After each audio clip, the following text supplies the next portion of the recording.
Hello, my name is Dawid Woś, and today I would like to tell you about my poster, which is on bacterial influence on the formation of manganese mineral dendrites. The work I did together with my supervisor Piotr Szymczak. We are together from the University of Warsaw, as well as from the group from the University of Vienna, Bacterial and Bernard Grassermann, and also Anna Neubeck from University of Uppsala. So, what are mineral dendrites? Mineral dendrites are tree-like branch structures that can be found in rocks very commonly. They look like this. Usually they are made of metal oxides. So here you have coexistence of manganese and iron oxide dendrites. So they look like some kind of fossils or of some plants or bacterial colony, but in fact they are thought to be purely abiotic, at least for recent times. So let me start with two major crystallization mechanisms that physically lead to formation of these structures. So first of these mechanisms I would like to talk about is the particle attachment model, which is an unorthodox approach to crystallization. So in our system, and let me talk only about the manganese mineral dendrites. So in our system we start with rock matrix which is filled with manganese-rich fluid. From the very top of the system we have diffusion of the oxygenated fluid, and when the oxygen molecules meet manganese ions, they react and they form manganese oxide nanoparticles. In the physical sense, the mineral dendrite growth is a reaction-diffusion system. So when these small tiny nanoparticles of manganese oxide are formed, they further spread to the system. Initially, at the very bottom, there is thin layer of precipitate. When these particles reach that thin layer, they attach and they form small irregularities at the surface. And based on the probability, such irregularities catch new particles more often, and that causes these dendrites to elongate.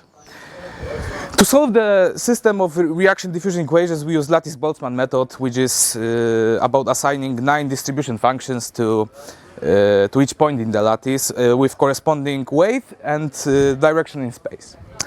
The second model is the direct crystallization model, which is like orthodox approach to crystallization, where the chemical reaction occurs directly on the surface of growing precipitate. So here we have only 2 evolving populations instead of 3 like here. So our initial conditions in the numerical model are that we have matrix uniformly filled with the same concentration of manganese everywhere, and we keep concentration of oxygen constant at the very top of the system. Very important thing in our model is the surface energy.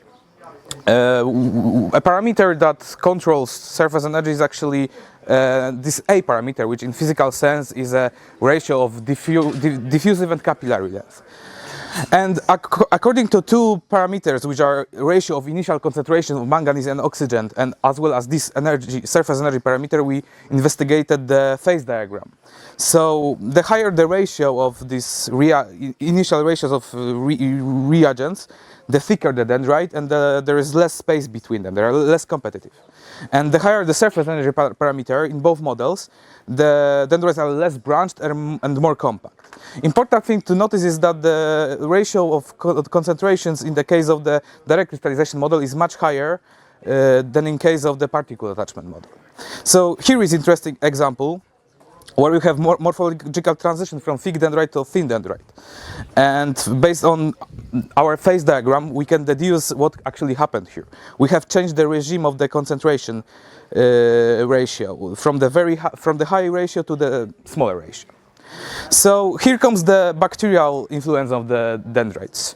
So our collaborators from Vienna found a banded pattern within the dendrites, and actually bacteria can catalyze the reaction of oxidation of manganese by couple of orders of magnitude, and the nature of the consumption of oxygen is kind of oscillatory, and based on that we have done a simulation which revealed a banded pattern kind of similar to what was observed by the experimental data in the three-dimensional mineral dendrites.